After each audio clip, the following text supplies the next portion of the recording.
Shroud that hovers over Atlanta and even more Black America, that in light and in lieu of COVID-19, in its backdrop, we have lost 3 amazing soldiers who were, in fact, carriers of justice.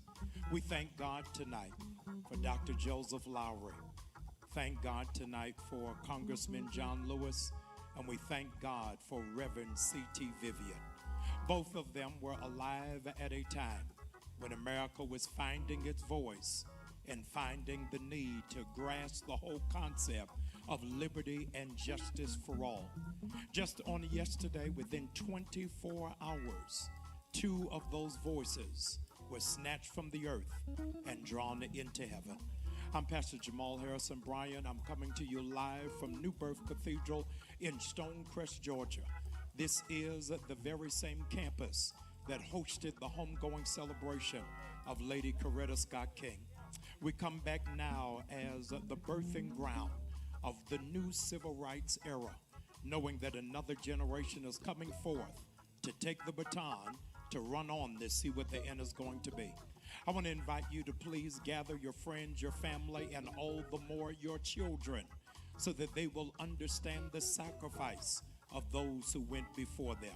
Sir Walter Riley said, we can see further because we stand on the shoulders of giants. And tonight we see far because we stand on the shoulders of Reverend C.T. Vivian, Congressman John Lewis, and Dr. Joseph Lowry.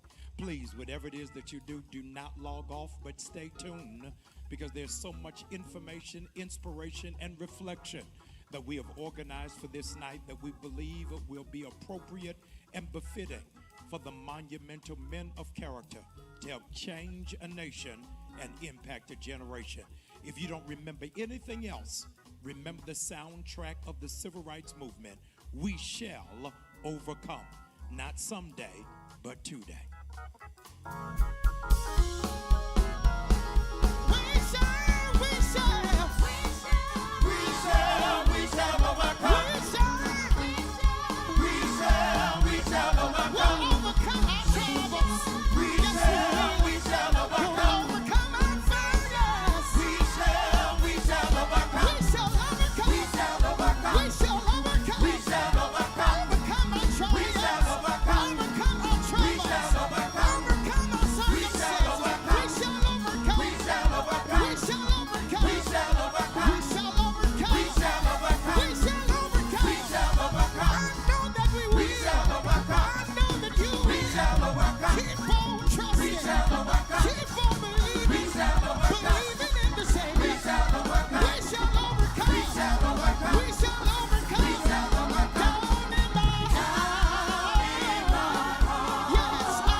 the street.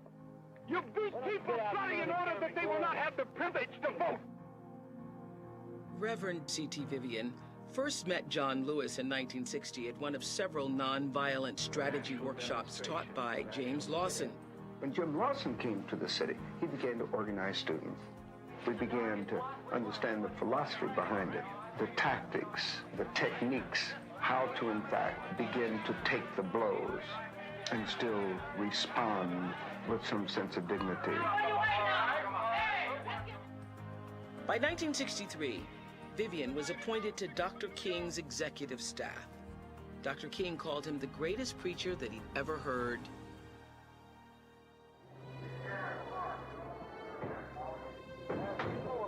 When unrest first erupted in Selma, Dr. King sent C.T. Vivian to the tumultuous Alabama town to be his eyes and ears. Welcome back. Tonight, our hearts are heavy as we mourn the man known as the Dean of the Civil Rights Movement. Reverend Dr. Joseph Lowery died last night at the age of 98. CBS46's Karen Greer has more on his lasting legacy. In my 3 decades in Atlanta television, few people have actually touched my soul like the Reverend Joseph Lowery. From his dogged determination to his compassion for justice for all, he was like a father to me and many of my fellow journalists. I smile as I remember my last visit with him at home.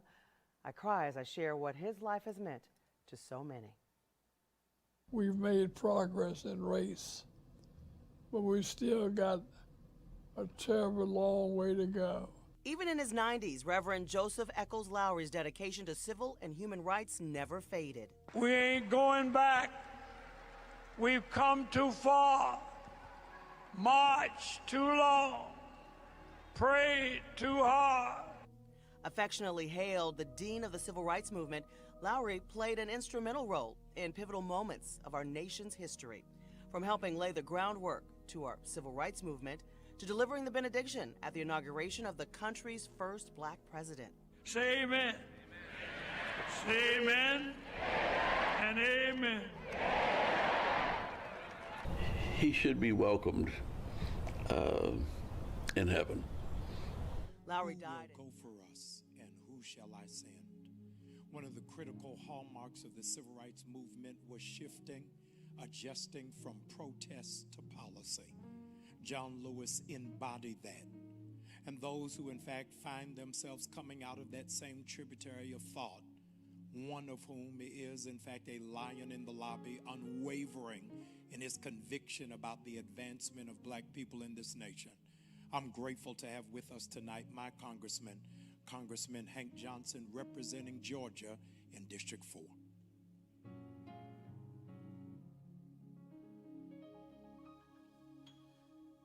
Greetings to all who are listening and watching. We're coming to you from New Birth Baptist Church, Missionary Baptist Church, Stonecrest, Georgia. You're a part of the movement, and I'm happy to be with you tonight. It's been a sad day. It started out with the passing of my friend, Reverend C.T. Vivian. And as I looked back over his life yesterday, before getting the news about my good friend and mentor, John Lewis, I reflected over the life of C.T. Vivian. And what came to my mind was the episode where Sheriff Jim Clark, as Reverend Vivian was talking to him about the rights of black people and the right to vote, and he got punched in the face. Jim Clark had his fist around his billy club, and he punched Reverend C.T. Vivian dead in the face. And Reverend Vivian turned the other cheek, came back at him, still talking truth to power. That's the kind of life that he led, demonstrating Dr. Martin Luther King Jr.'s philosophy of nonviolent social change. And then we got the word that John Lewis had passed. It really threw me for a loop. I know that life is eternal, but I'm saddened that he won't be here with us as we continue this battle that he fought, nonviolent struggle for social change.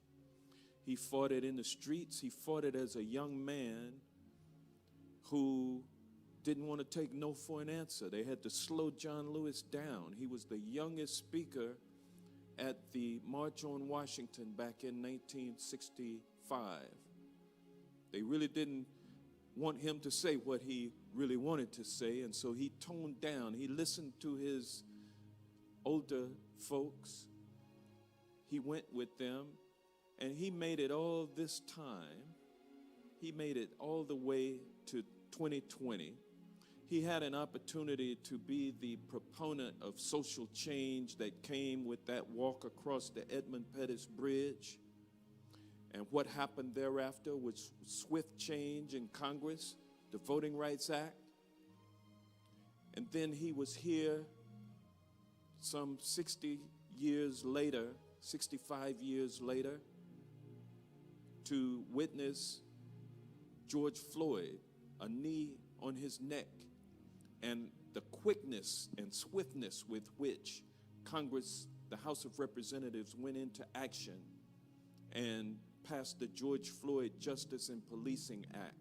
John Lewis was a proponent, and then he witnessed change, and I know that he was happy to see the multitude of people of all races, young people, taking it to the streets after George Floyd to produce the legislative victory that he was able to vote for as a congressman of the United States House of Representatives. And so John Lewis led a life that was well lived, and I know that today he's hearing the constant refrain of, "Well done, my good and faithful servant.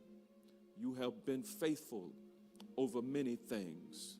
And now it's time for him to join in the glory of eternal life.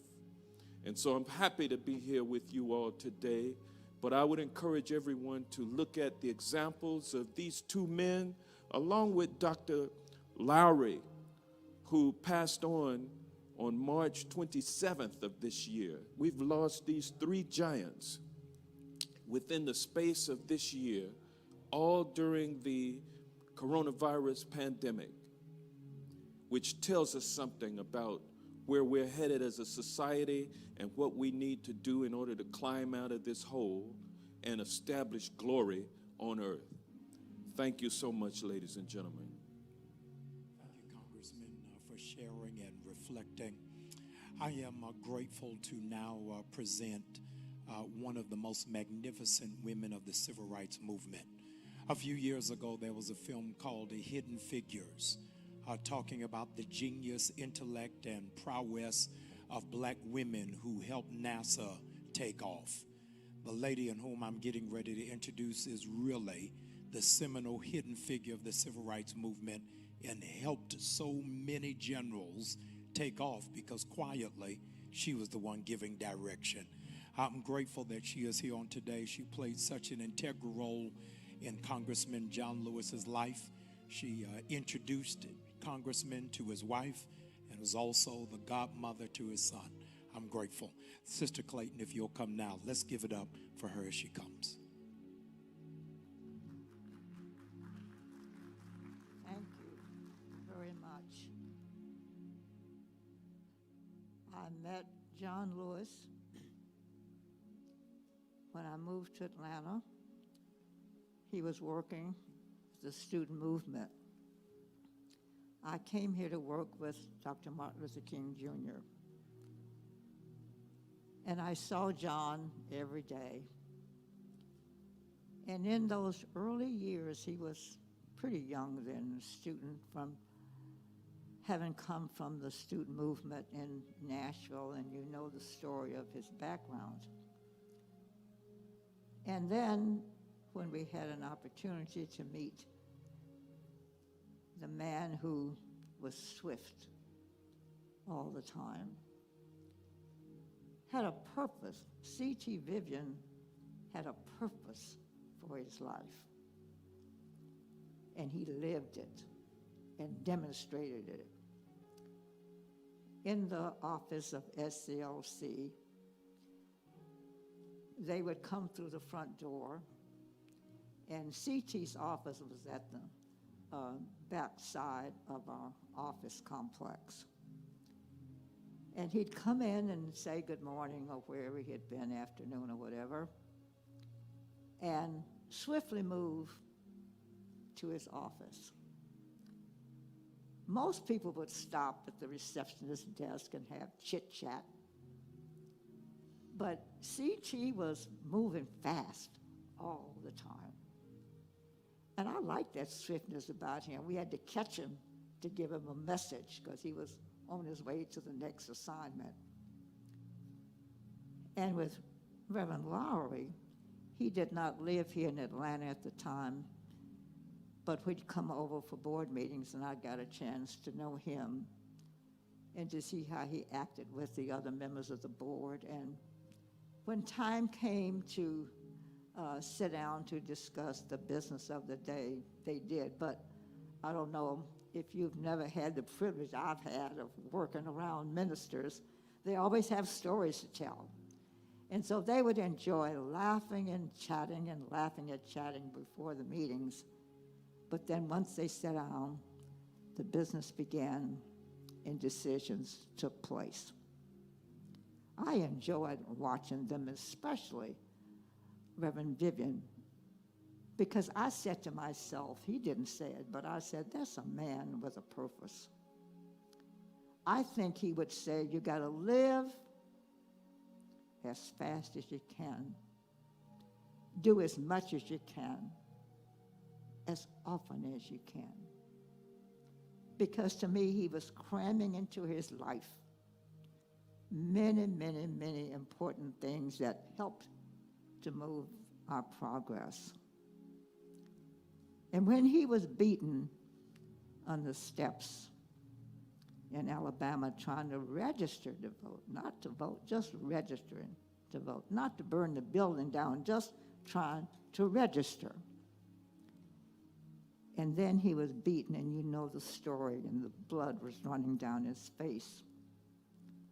And then when voting time came, one of my jobs was to go knock on doors and try to get people out to the polls.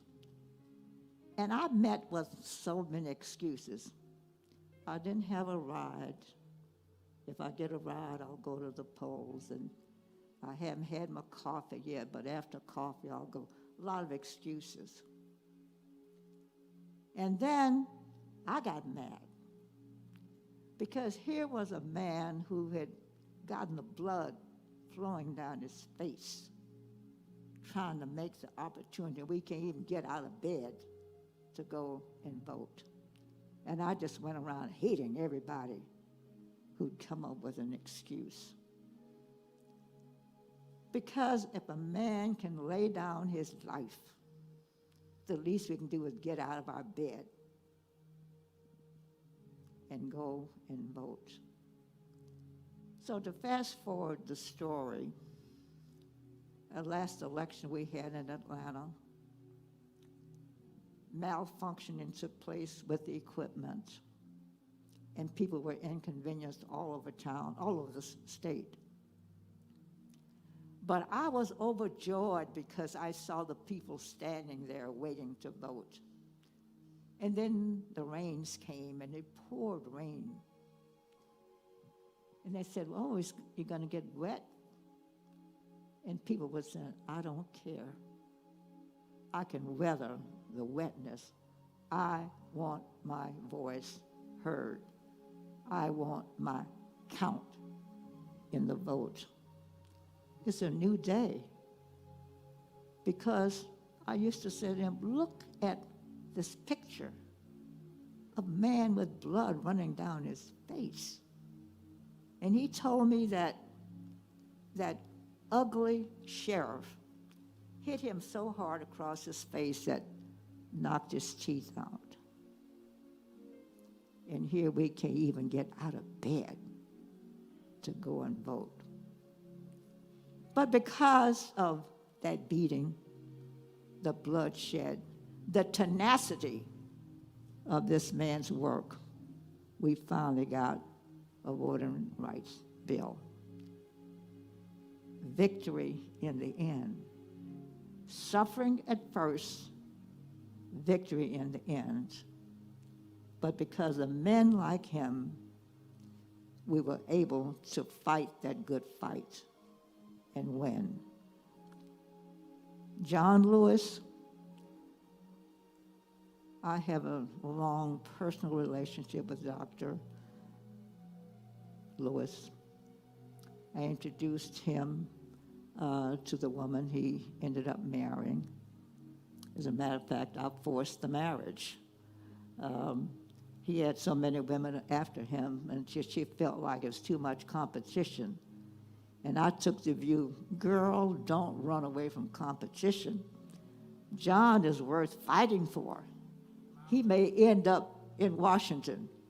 Well, I didn't really know that, but I had the White House in mind, not just Congress, Mr. Johnson. I wanted to see him go to the top. Because there isn't a man anywhere could match the dedication of Congressman John Lewis. A man who loved everybody. A man who also was beaten. And I asked him, how did you feel? Crazy question, however. But he said, I just got up. Once the beating ended, I just got up and continued. And he continued until last night. He told me that 3 weeks ago, he met with his doctor. And the doctor said to him, well, Congressman, we have lost this ship. And he said, so I've got a limit on my time? He said, yes. He said, how much time do I have? He said, 3 weeks. And last night was the end of the 3 weeks. He was on schedule by the doctor's notation. And I cried when the word came he had passed away. I had been to visit him. And then I just said, why am I crying? I had a pleasure that a lot of people didn't have. All three of these men I saw on a regular basis. And I saw their dedication all the time. I saw that they were serious about the struggle for equality. I saw them putting in the time and the pain and the suffering. So I'm the one who's blessed to have known 3 people with whom we pay honor tonight. I knew them personally and saw them fight for our rights. We are the beneficiaries of their lives, and I'm happy to celebrate them in their absence. Thank you. The real undergirding of the civil rights movement was always the church. When it is that they were in the midst of the Montgomery bus boycott, every night they would go back to the church, get their hearts regulated, to get their minds right, to get their spirits uplifted. I'm one of those who keeps the harmony of the civil rights movement in his belly. It's a long-standing stalwart in the city of Atlanta, known all over the nation for being able to pull up that song and that spirit, same spirit as Congressman Walter Fauntleroy. But I'm grateful to have with us Atlanta's own Dr. Timothy Fleming. He's going to take us back for just one moment so that we can be in the spirit of the movement, in the spirit of these 3 men who selflessly gave themselves over to the movement under the power of God. Dr. Timothy Fleming.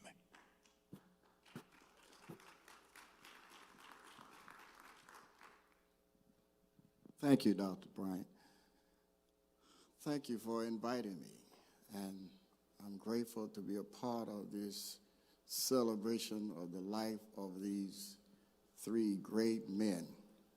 When I walked in, I saw the pictures of three men. I thought about World War II, when Hitler had invaded Europe and nearly wiped out of Europe and took away France, and only Great Britain stood along against Hitler. When finally D-Day came and America, Great Britain, decided to invade France and liberate France from Hitler, they met with three men, when Roosevelt, Stalin, and Churchill met and discussed how they would defeat Hitler and how they would divide the spoils of Berlin. And in that first meeting they met, they called them the Big Three. And as I walked in here and looked at three important men, I said, the Big Three. The Big Three who helped to liberate us from oppression while we were still set free on the outside in many ways, but never free within. I congratulate these three men. I've been among them. They have been among me. I've been to their homes. We have sat and talked and worked on many programs. And when I was invited to the White House, I was a part of that team with President Clinton's health plan. I'm very honored to come. I'm going to miss them. John Lewis is my neighbor, lives right down the street from me. And I know the Big Three is in heaven today. I've been singing the old camp meeting songs that most of you know me for because I was a student at Mercer University, and that was a time I had lost my identity, being the only black sometimes in the class where predominantly white. Mercer in Macon, and where I'm from, and then I came to Atlanta, went to Mercer in Decatur. And my pastor, Dr. William Home Borders, Wheat Street Baptist Church. I remember one time I felt so ashamed of being black.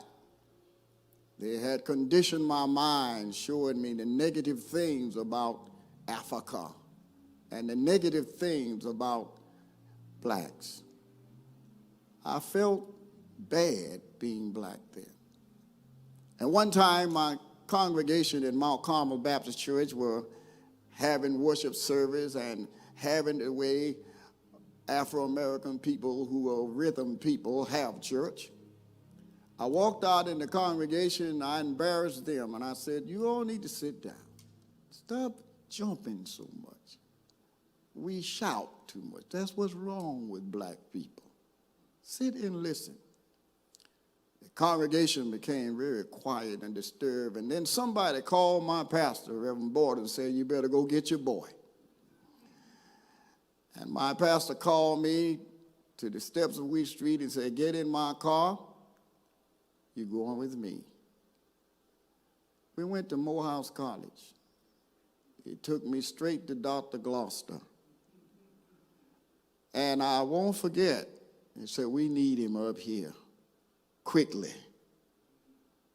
When I walked in Morehouse College and really did not even go through a lot of things that most students would go through in orientation, I just walked in, and I was in because of William Home Borders' word and Gloucester.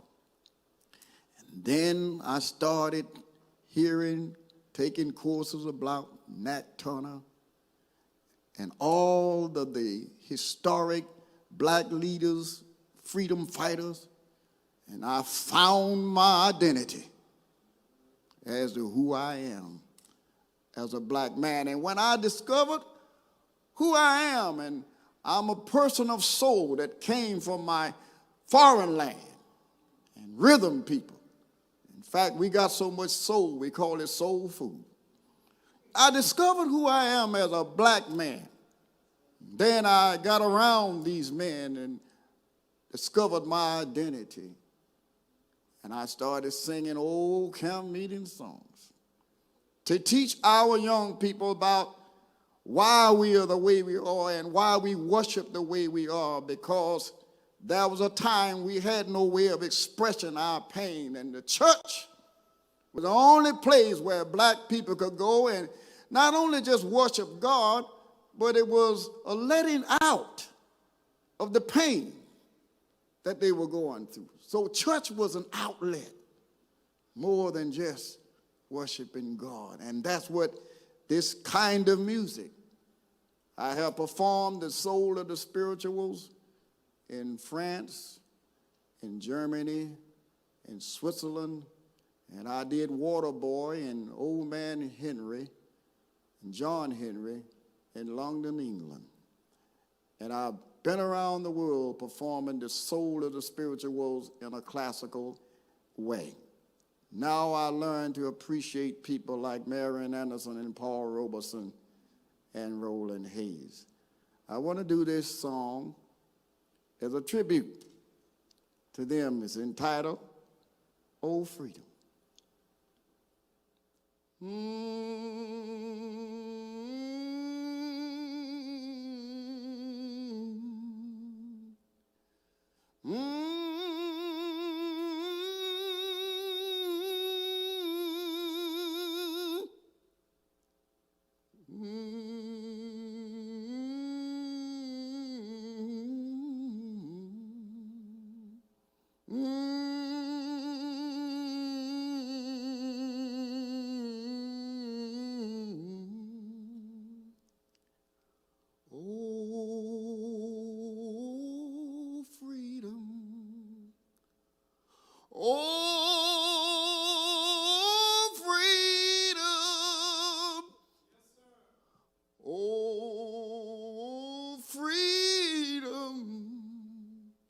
Freedom, Jesus, freedom.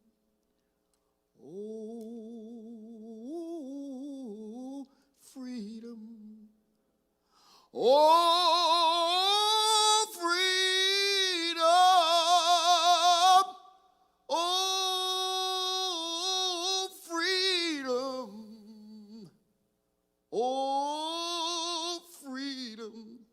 Freedom. I'm so glad I'm free today. And I'm so glad I'm free today. I'm so glad I'm free today. I'm never gonna be a slave no more. Oh, freedom. Oh, freedom. I'd rather be dead and buried in my grave, but I'm not gonna be a slave no more.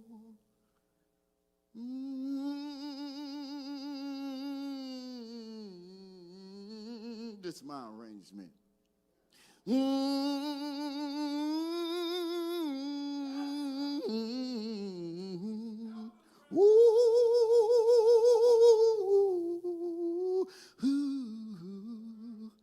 I'd rather be a slave in my grave, but thank God I'm free, I'm free, I'm free. And we shall overcome. We shall overcome. We shall overcome someday.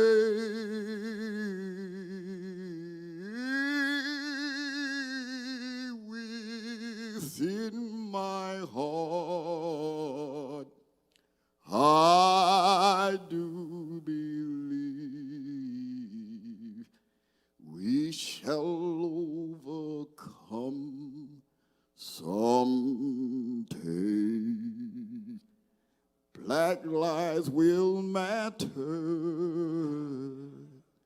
Black lives will matter. Black lives will matter someday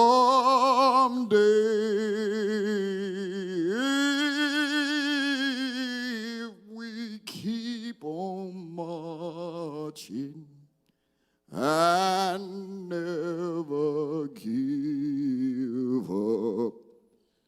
Black lives will matter someday.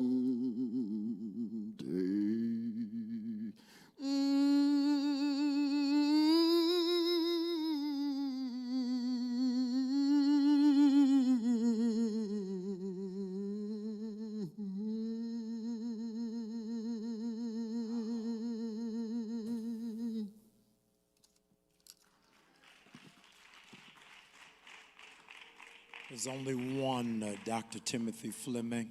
Give me that old-time religion is good enough for me. One of the most influential voices in Dr. King's life was Dr. Benjamin Elijah Mays. One of the most critical people to come into my life was Dr.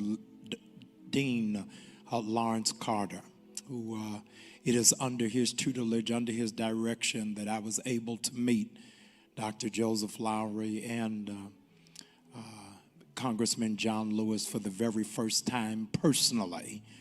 He helped us as students at Morehouse to meet these more than mythical figures, to know how it is that they breathed and lived and walked. Serving for now over 40 years as Dean of the Morehouse Martin Luther King International Junior Chapel. Glad to have with us, giving reflection, insight, and revelation, Dean Lawrence Carter. Thank you, Dean. Thank you, Pastor Bryant. Dr. Bryant has asked me to pay tribute to Congressman John Lewis.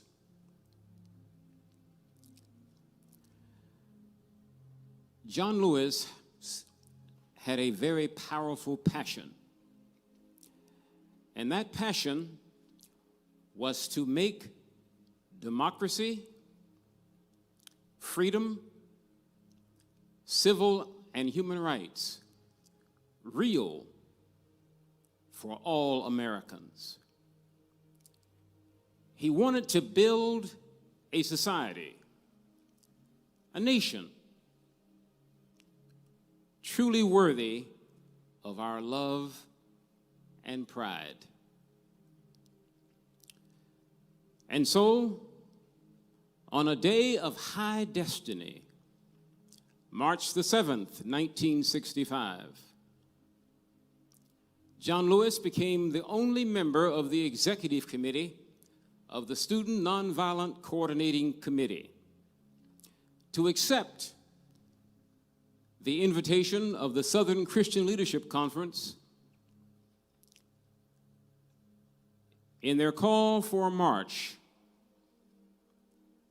that would cross a bridge outside of Selma called Edmund Pettus, named for a storied Confederate general who was the Grand Dragon of the Ku Klux Klan.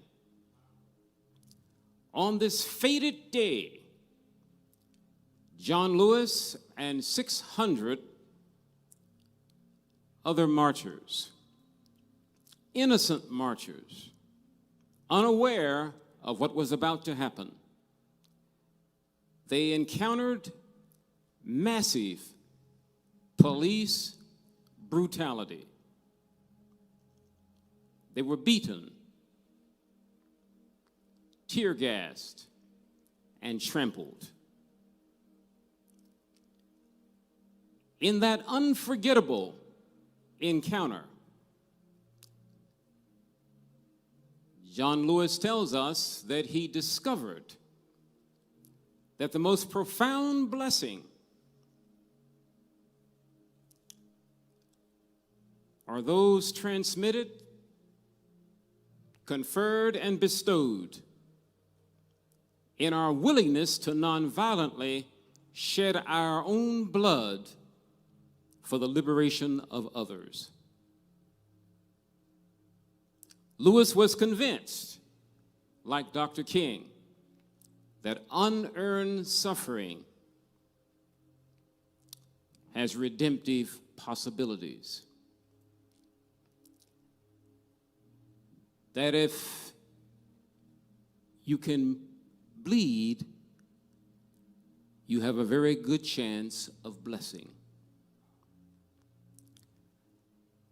I've identified 4 virtues in John's life: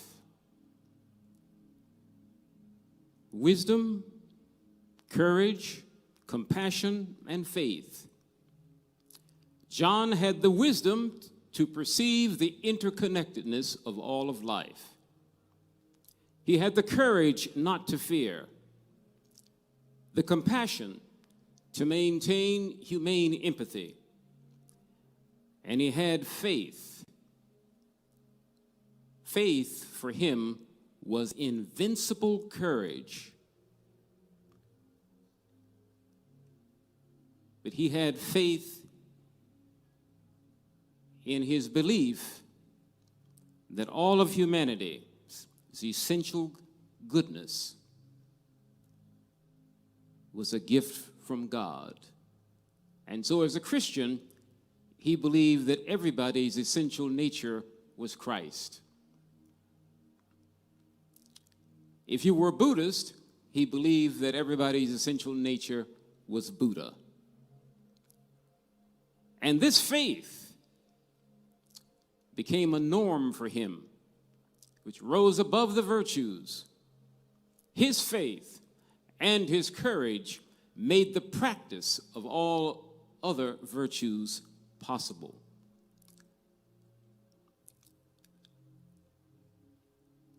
But it was this courage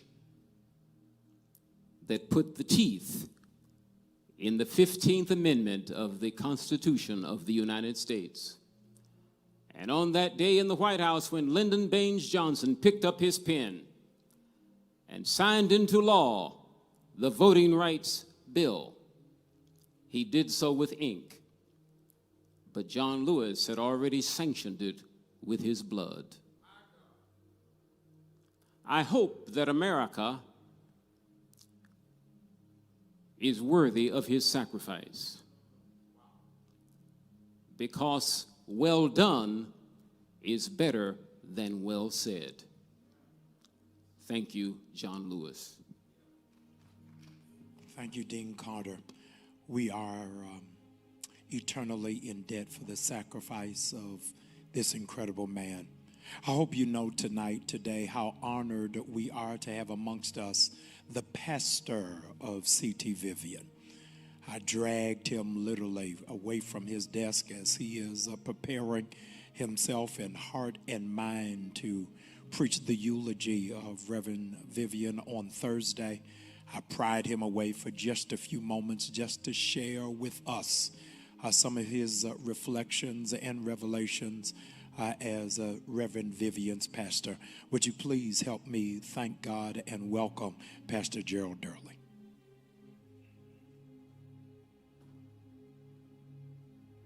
Thank you, Pastor Jamal Bryan and New Birth Cathedral. It's interesting the time in which we're living now, when all across America we're tearing down statues. Statues which have been erected to remind us of the past history of racism in this country. Some of the statues were erected in 1993. And so all over, statues are being torn down to destroy a sick history.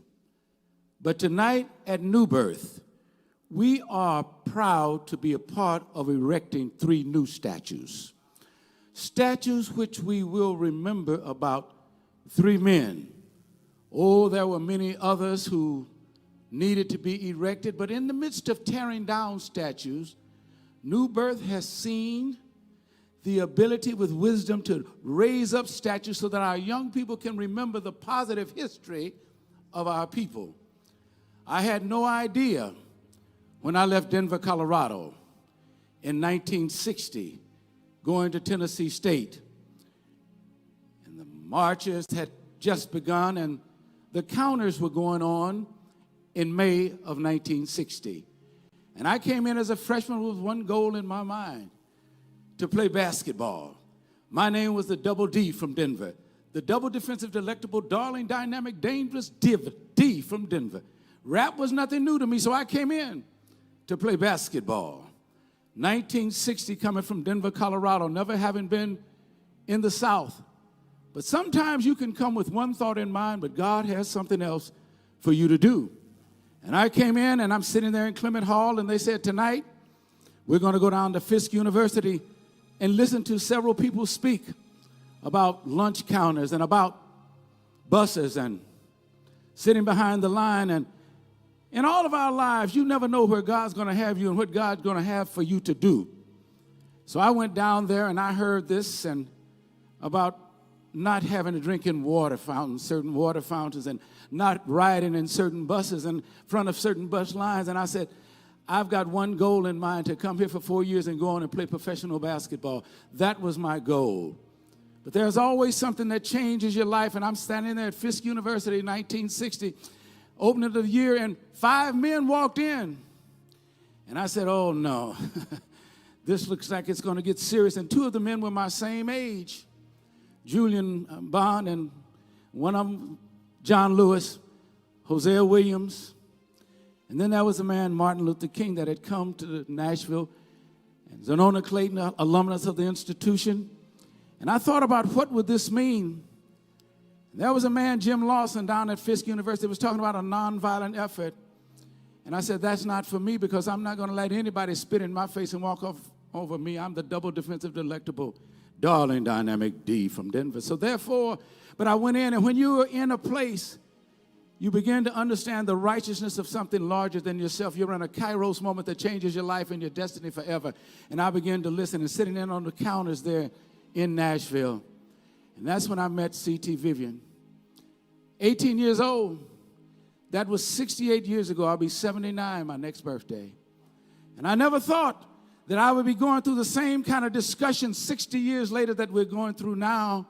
But because here at New Birth, we're erecting the kinds of information that has been shared so we can go back and reflect, refocus, rededicate, recommit what it is that we need to do to continue to move on.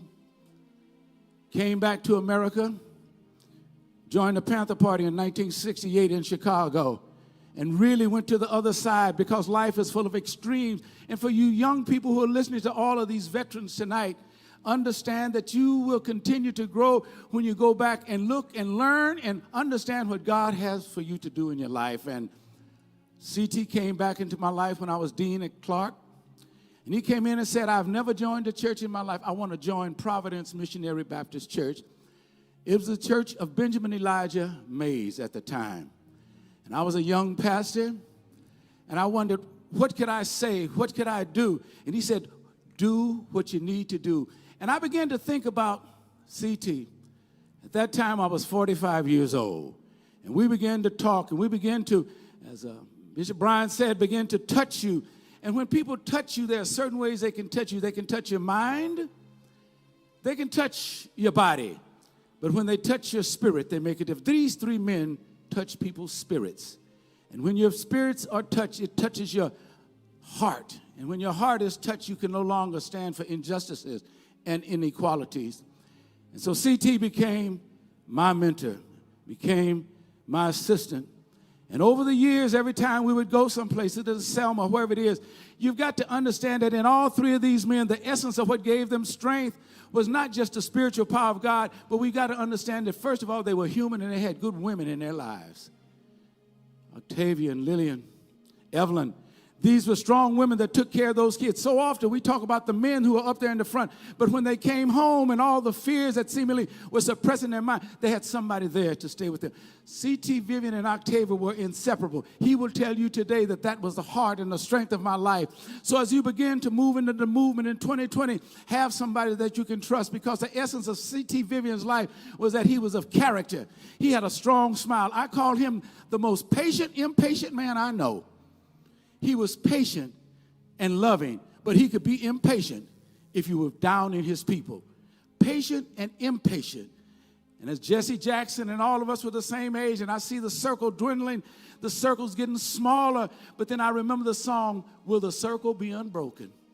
So the circle will get stronger as my friends, James Orange and all of us began to elevate on up out of here. That's the strength. But C.T. Vivian had this. He had a smile that never ended with a smile. It always ended with a laugh. He disarmed you with his honesty, his integrity, his decency, his character, his ability to focus. And he put that finger to his nose and say, sis, how you doing, sis? And then he'd throw back his head back. When you're in doubt, when you're in fear, understand that there is a power broker upstairs, but there were powerful brokers here. So tonight, I honor C.T. Vivian. And on Thursday at 11 o'clock, I will deliver the eulogy. And I've already come up with the title of the eulogy. We're coming out of Proverbs, the 22nd chapter, verse 1. A good name is more than riches. And the title of it will be, He Had a Good Name. I don't mean the name C.T., I mean the name of character, the name of integrity, the name of trustfulness.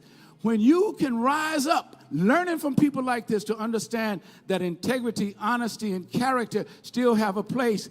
So we can raise up a sign that not only says Black Lives Matter, but Black Lives Matter even when white folks are not killing us. That's what they taught me. So tonight is such an honor to stand where John Lewis and I came through as students. I am the end product of these three men. One would be 96 at the end of this month. John is a year and a half older than me. But the beauty of all of this, young people, understand, look back, and if you're going to grow to be a strong tree, go to the roots, and the roots will see you through. These were the roots of the movement. These were the roots of all of us who've made it this far. C.T. Vivian, Joseph Eccles Lowry, and John Robert Lewis. These are the statues being erected here tonight for all of us to see. Thank you so much. And never turn around, never bend, never back up, and never break. This is our moment in time. This is our moment to shine. This is our moment based on these three statues of man.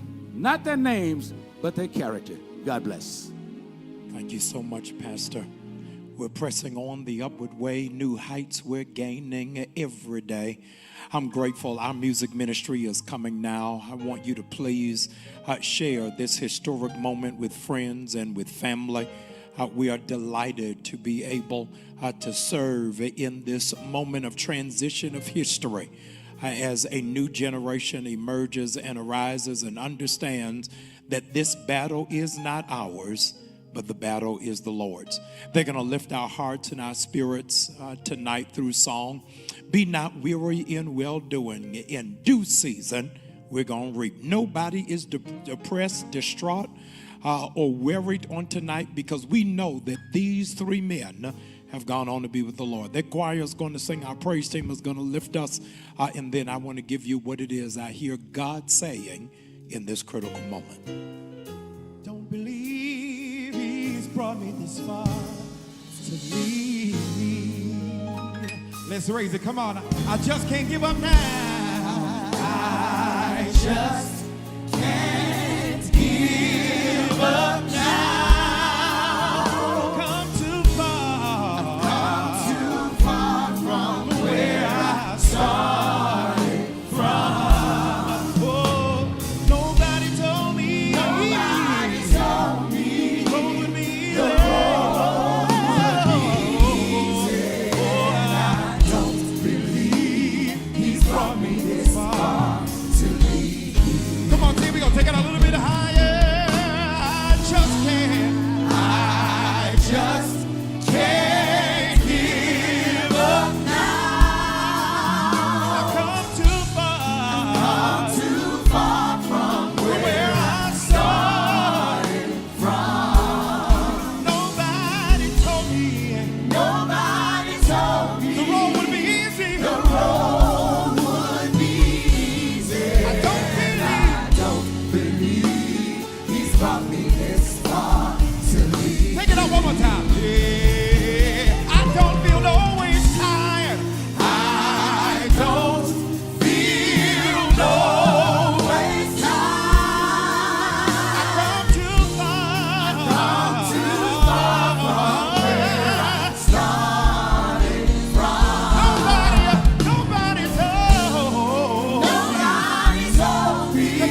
far to leave us now.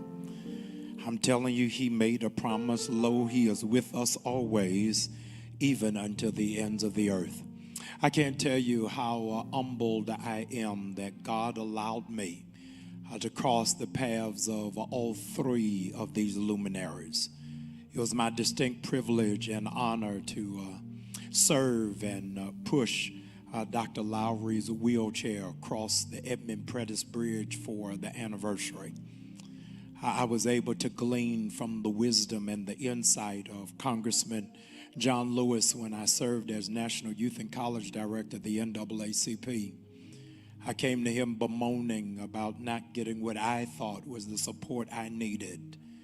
And he admonished me, if everybody agrees with you, you're not doing it right. You got to have some good trouble. I was humbled and horrified all at the same time. Some years ago, I was preaching in Birmingham, Alabama, and Dr. C.T. Vivian came in, and just his presence humbled me to my core. I'm grateful that God allowed me to just stand in the shadows of these giants. Many years ago, I heard that when it comes to black leaders, when they are alive, they run their names through the street. But after they die, they name the streets after them. All three of them had streets named for them while they were yet alive. Because in the words of Dr. Durley, they had great names and impeccable character. I want you to go with me, if you would, to a sacred text, and I want to extend high thanksgiving to those who took time out of their hectic and demanding schedules and their private season of grieving just to come and share with you the entire world. I'm thankful for all of them who risked even COVID to come out, and I'm thankful for our impeccable, tenacious team here at New Birth who is doing everything in an exemplary way to make sure that we are hallmarking safety for the benefit of those who are a part. Let me say to you, the last time that I was with all three of these gentlemen was in 2013 for the anniversary of the March on Washington. And this year in August, we're going back to march again. Grateful under the combined leadership of Martin Luther King III and Reverend Al Sharpton, as well as myself. We invite you to come to Washington, D.C. in August so that we can march again for the Constitution, in the words of Dr. King, that America would live up to who it says it is on paper. There's no way that I could possibly eulogize all three of these masterful men. And so I just want to, for a few moments, give reflections when I think about them. I would that you would sojourn with me to 1 Kings chapter 12. 1 Kings chapter 12, and I want to look at just one verse. 1 Kings chapter 12, verse number 13. Here's how the New International Version translates it. The king answered the people harshly, rejecting the advice given by the elders. That's 1 Kings chapter 12, verse number 13. The king answered the people harshly, rejecting the advice given by the elders. I want to think out loud and use as a subject tonight the tragedy of Humpty Dumpty. The tragedy of Humpty Dumpty. In 1810, the educational system of Europe, Germany to be more specific, they didn't have remote learning. There was no Wi-Fi, no looming threat of COVID-19. And so even while it is that they were coming through what we would affectionately know as Head Start, the adolescents in Europe bore to memory the nursery rhymes of the Grimm brothers. All of them knew the complete catalog, but none of them was as popular as Humpty Dumpty. You know it well, whether you went to private school, parochial school, Montessori school, or public school. You know that Humpty Dumpty sat on the wall, that that Humpty Dumpty had a great fall. All the king's horses, all the king's men, they couldn't put Humpty back together again. It is, in fact, the musing of some philosophers that Humpty was, in fact, a metaphor of a cannon during their civil war. There are others who would dare allude that Humpty was, in fact, a drink from Belgium. There was a combination between beer and ginger ale. There are other anthropologists who would suggest that Humpty was, in fact, a derogatory term used for those who found themselves trapped in obesity. The reality is, whether you go from Lewis Carroll's rendition of Alice in Wonderland, looking through the looking glass, and for the very first time, we're introduced to Humpty. There are some things that I want to bring to light tonight. The first is, isn't it intriguing that Humpty Dumpty is shaped like an egg? Shaped like an egg, meaning it is a symbol of fertility, a sign of creation, but also evidence and manifestation of fragility. The egg holds the potential for the complete life process. All of the DNA of humanity is in the egg. An egg is also, from Near Eastern perspective, it is the symbol of the earth. Yet the egg is, in fact, the model for Humpty: fertility, creation, fragility, and all of the earth. And where do we find Humpty? Humpty is sitting on a wall that separates two areas, a wall that is the daydream of Donald Trump, a wall that symbolizes two different courses of action. This wall that is almost like those four leprous men who were sitting there waiting to die. Humpty, that is an egg symbolizing limitlessness, is sitting on a wall, which is akin to being on the fence. A fence being the symbol of indecision. As I want you to zoom in with the high power objective of your own critical thought. Here is an egg representing infinite possibilities, but sitting on the fence of indecision. It is amazing that we don't even realize that indecision is a decision. That the egg has life in it, has possibilities in it, it has dreams in it, but it's just sitting there. Won't become Benedict, won't become scrambled, won't become fried, won't become boiled. It's just sitting there with life trapped in it and won't do anything. And this egg has a great fall. A fall from dignity, fall from democracy, a fall from decency. And there's no way that you can fall and be in light. It fell and fell into darkness, fell into destruction. And you've got to understand, in the fragility of that egg is that the only thing it has to cover to protect itself is the shell. With the shell, when it made the fall, it became broken. And many of us have got to go through things in life that causes our egos to shatter, our inhibitions to be maimed, makes our own agenda to become handicapped. The only way that you can get to the precious soft membrane is you've got to be broken first.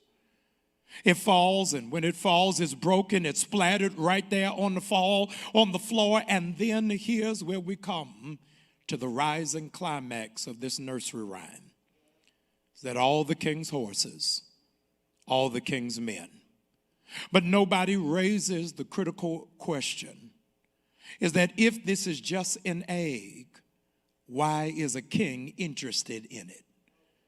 If it's just an egg, why is there such an ado to put it back together? I would dare suggest to you tonight, eisegetically, that in 1963, America found itself almost like an egg, filled with promise, filled with possibility, filled with so much future, filled with the possibility of actually embracing diversity.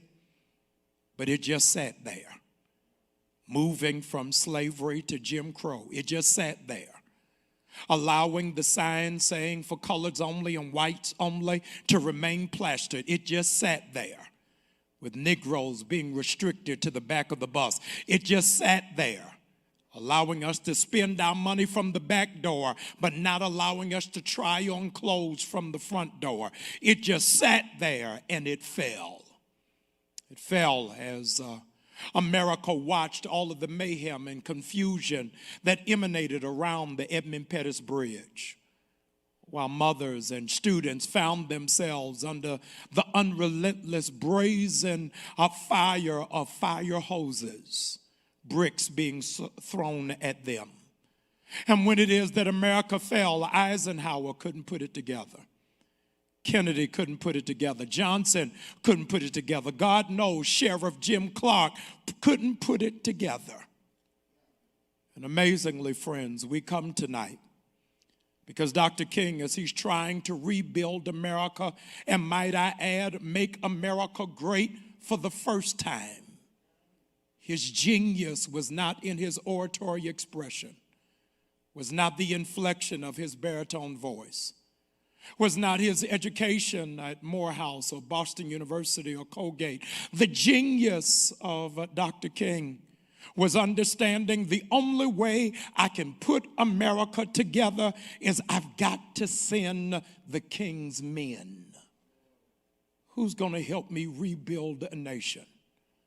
So Dr. King had the wisdom and the wherewithal, the insight and the discernment to help me build a broken America. I need King's men. So he pulled in C.T. Vivian, pulled in John Lewis, pulled in Dr. Joseph Lowry. He said, I need men who are principled and not pragmatic. I need men whose pavement is their pulpit. I need men who make up in their mind they don't need a microphone if they've got faith in Montgomery. Called all three of them. They are not the caricatures of preachers that you find on Greenleaf. Not the kind of preachers who would sign up for a reality show. Not the kind of preachers who you think of in your mind in jest with low regard. But he said, I've got to surround myself with men who are strategizers, men who are committed, men who want the glory of God to be seen even if they are not shown. I want men who are not going to try to build their own platform on the backs of oppressed people. I need men who can take a licking and keep on ticking, even if it garners them a concussion, even if they get the teeth knocked out of their bodies, even if they're beaten down to a pulp. I need men who look like sermons, even when people can't quote their sermons. I need men who may never have mega churches, but will make a mega impact. The tragedy of Humpty Dumpty is that Humpty Dumpty lived in an hour and in an era where all of those king's men had no cognitive skills. The evidence is in the nursery rhymes. The people who surrounded the king in the hour of Humpty Dumpty had no greater cognition than the horses, because the king's men couldn't put them together. And neither could the king's horses. What it is that you found in COVID-19 under the rubric of social distancing is you got to figure out who in my life can help me pull myself back together. Who can be the glue when I find myself discombobulated? Who can help give me CPR when I feel like Eric Gardner and I feel like George Floyd and literally I can't breathe? Who will pull me back together when for 16 weeks I can't go to the hairdresser? Who will pull me together when it is that I've lost myself and lost my motivation eating Doritos and watching Netflix? Who will help pull me back together when I got sitting on the coffee table right now an unfilled out census plan? Who's going to help pull me together when I haven't even thought about registering to vote, dare go out to vote, when it is that it is my lack of being motivated that got Donald Trump in the White House in the first place? He brought all together all of the king's horses, all of the king's men. They couldn't put Humpty back together again. And we never know what could have been the potential of Humpty, because regrettably, he is, in fact, the evidence of what happens to many people in church. Is once you fall, we never hear from you again. Once you crack, nobody speaks your name. Once you expose your vulnerability, people will kick you to the side of the road. The tragedy of Humpty Dumpty is he had so much life in him, so much potential in him, so much gift in him. Regrettably, he was never able to come into the path of C.T. Vivian, Joseph Lowry, the Honorable Congressman John Lewis. There's a king that we find in the text who has just assumed the position of being king, not because he's qualified, but because he has the advantage of white privilege. He takes the position with no interview. Nowhere can we find his resume or his GPA. He just gets it because he's a legacy. He ascends to the throne and he's asking the elders, how should I lead?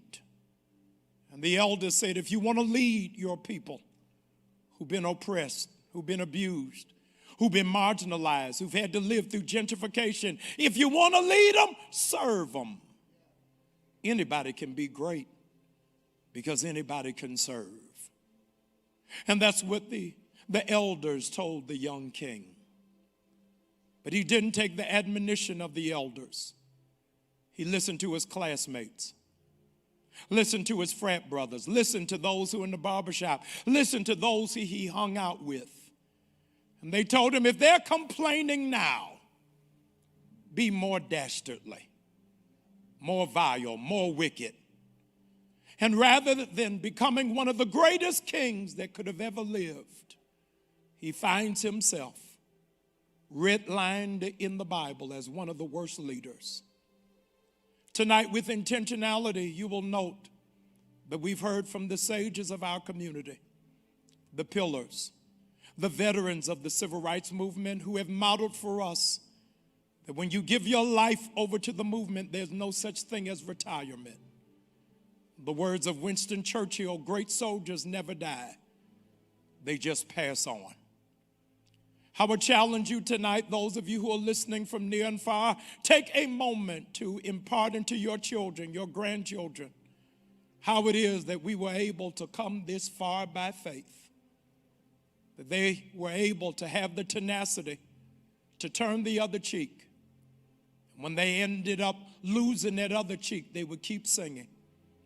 With burning crosses in their front yards, they never broke into Gucci, never broke into Saks Fifth Avenue, but sang the original gangster rap music. Ain't gonna let nobody turn me around. Gonna keep on walking, gonna keep on talking. Humpty Dumpty sat on the wall. Humpty Dumpty had a great fall. All the king's horses, all the king's men, they couldn't put Humpty back together again. And my dear friends, that is the tragedy of Humpty, is he had to rely on all of the king's men and all the king's horses. Tonight, C.T. Vivian has gone on to be with the Lord. John Lewis has transitioned in that great getting up morning. Joe Lowry has gone over to the other side. So how do we pull ourselves together now that we no longer have access to these three king's men? The tragedy of Humpty Dumpty is he depended on the men, but never waited on the king. I close by telling you I'm thankful that I have been able to break bread with Joe Lowry, able to spend time with C.T. Vivian, grateful that I was able to occupy the same space as John Lewis. And I regret even to this hour that I never met, never shook the hand, never had a conversation with Martin Luther King Jr. But tonight you ought to be excited that there's still yet another king. This king they could not kill with a 6-cent bullet on the balcony of the Lorraine Motel in Memphis, Tennessee.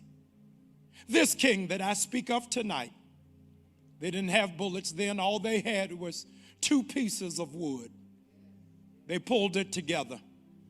They hung him high. They stretched him wide. He hung his head and then he died. If I were to leave that story to Mother Goose and Grimm, that would be the end of the story. But I'm thankful tonight that 3 days later, he got up with all power in his hands. If you've never met these 3 kings men, the least you ought to do is try to get to the king. You're asking me, who is the King of glory? The Lord mighty in battle. Lift up your head, O ye gates, and be ye lifted up. Here it is, that the king might come in. I'm thankful unto God. COVID-19 is looming, but the king is still reigning. The governor of Georgia doesn't mind if you die with no mask on, but the government is still on his shoulders. Schools are getting ready to open with a plague even in our midst. And Jesus asked, why do you call me teacher? I thank God for the king. The tragedy of Humpty Dumpty will not be yours. Dr. King's life would have been a Shakespearean tragedy if it were not for these 3 king's men. King Lear found his life messed up because he didn't listen to elders. He listened to his daughters. King Henry forfeited his throne because he said, horses, horses, horses, all for my kingdom. I want to ask you tonight, what are you willing to risk to lose your place in history? You weren't in Selma, weren't in Montgomery, never walked across the Edmund Pettus Bridge. You fashioning your own imagination, looking at black and white footage. What would I have done? And the answer is whatever you are doing now. Turn your life from tragedy to triumph. And the only way that you can do it, hear me and hear me well, is not by writing a great speech. The way that you can do it, hear this, is surround yourself with people who are smarter than you. Surround yourself with people who are insightful. Surround yourself with people who will love you with no strings attached. Surround yourself with people who will not allow your character to be assassinated, with people who have no accomplishment. Find yourself a Joe Lowry. Find yourself a C.T. Vivian. Find yourself, if you will, a John Lewis. And I want to tell you that those kind of men are hard to come by. But if you can find yourself a relationship with Jesus Christ, even when you fall, I'm a living witness. He'll put you back together again. We've had reflections, we've had memories, and we've been together for the last hour, and it's just dawned on me that we have not prayed. These 3 men who we memorialize tonight were men of faith, but more than that, they were men of prayer. Allow me to pray for you tonight.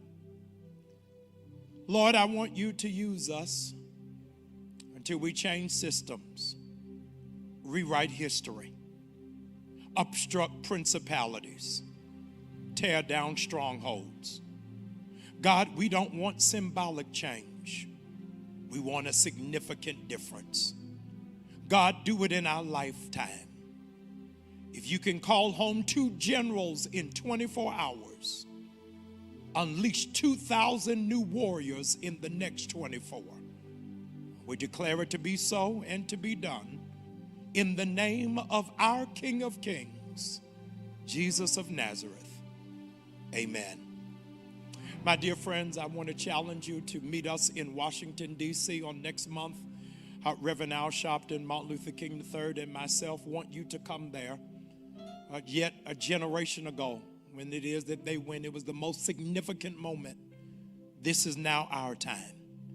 This is our moment. This is our season. This is one of the most critical elections for our people. I'm telling you, if you don't have a seat at the table, bring a folding chair. I want you to come, those of you who have concerns about your health or in fact are wrestling, contending with pre-existing conditions. It's going to be available to you virtually so that you can be a part of. I'm grateful, I'm excited that God has allowed us to not be observers of the movement, but yet to be participants. Our dear friends, please, whatever it is that you do, do not confuse tonight's memorial service for our mass worship encounter on tomorrow. Ask that you'll please worship with New Birth. We are going virtually until further notice, and with the policies that our misguided and misdirected Governor Kemp are exacting on us, we'll be in this place for quite a while.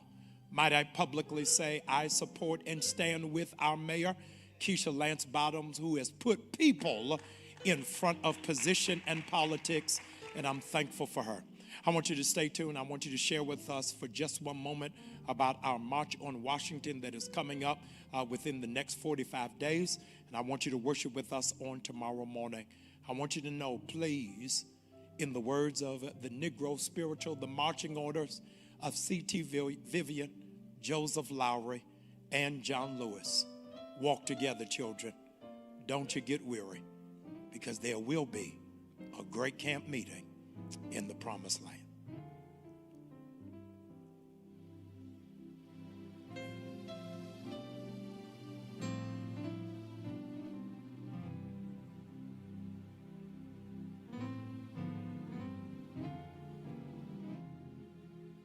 But we have nothing to be proud of. The hundreds and thousands of our brothers are not here, for they're receiving starvation wages or no wages at all. While we stand here, there are sharecroppers in the Delta of Mississippi who are out in the field working for less than $3 a day, 12 hours a day. While we stand here, there are students in jail on trump-up charges. Our brother James Farmer, along with many others, is also in jail. We come here today with a great sense of misgiving. It is true that we support the administration's civil rights bill. We support it with great reservation, however. Unless Title 3 is put in this bill, there's nothing to protect the young children and old women who must face police dogs and fire hoses in the South while they engage in peaceful demonstration.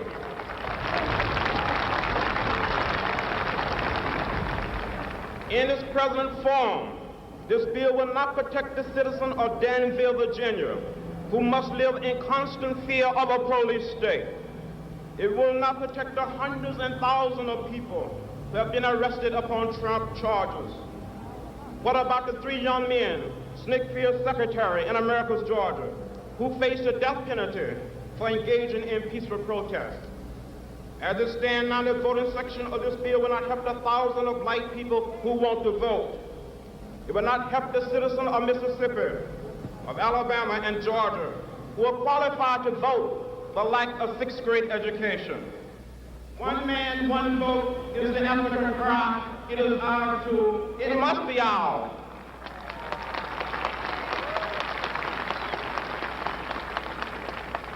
We must have legislation that will protect the Mississippi sharecropper who is put off of his farm because he dared to register to vote. We need a bill that will provide for the homeless and starving people of this nation. We need a bill that will ensure the equality of a maid who earns $5 a week in the home of a family whose total income is $100,000 a year. We must have a good FEPC bill.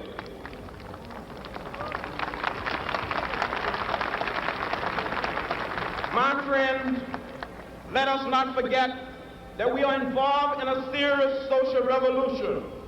But by and large, American politics is dominated by politicians who build their career on immoral compromise and ally themselves an open form of political, economic, and social exploitation.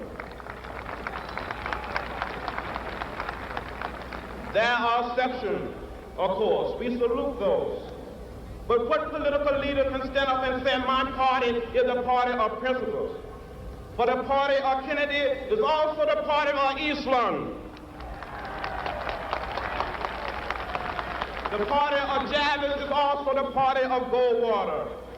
Where is our party? Where is the political party that will make it unnecessary to march on Washington? Where is the political party that will make it unnecessary to march in the streets of Birmingham? Where is the political party that will protect the citizen of Albany, Georgia? Do you know that in Albany, Georgia, 9 of our leaders have been indicted, not by the Dixiecrats, but by the federal government for peaceful protest? But what did the federal government do when Albany Deputy Sheriff beat Attorney C.B. King and left him half dead? What did the federal government do when local police officials kicked and assaulted the pregnant wife of Slater King and she lost her baby? Those who have said be patient and wait, we must say that we cannot be patient. We do not want our freedom gradually, but we want to be free now.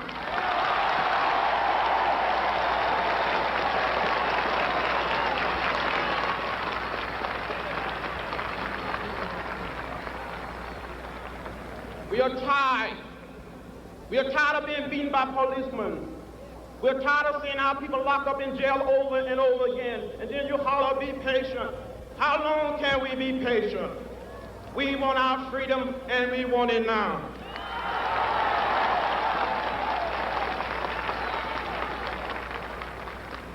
We do not want to go to jail, but we will go to jail if this is the price we must pay for love, brotherhood, and true peace. I appeal to all of you to get in this great revolution that is sweeping this nation. Get in and stay in the streets of every city, every village and hamlet of this nation until true freedom comes, until the revolution of 1776 is complete. We must get in this revolution and complete the revolution. For in the Delta of Mississippi, in Southwest Georgia, in the Black Belt of Alabama, in Harlem, in Chicago, Detroit, Philadelphia, and all over this nation, the black masses are on the march for jobs and freedom.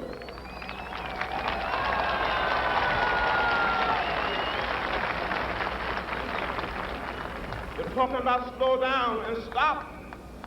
We will not stop. All of the forces of Eastland, Barnett, Wallace, and Thurman will not stop this revolution.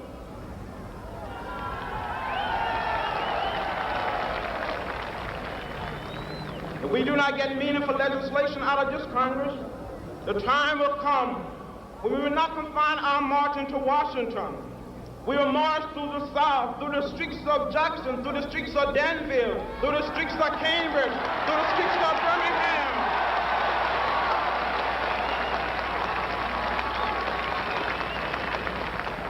But we will march with the spirit of love and with the spirit of dignity that we have shown here today. By the forces of our demand, our determination, and our numbers, we shall splinter the segregated South into 1,000 pieces and put them together in the image of God and democracy. We must say, wake up, America, wake up, for we cannot stop, and we will not and cannot be patient.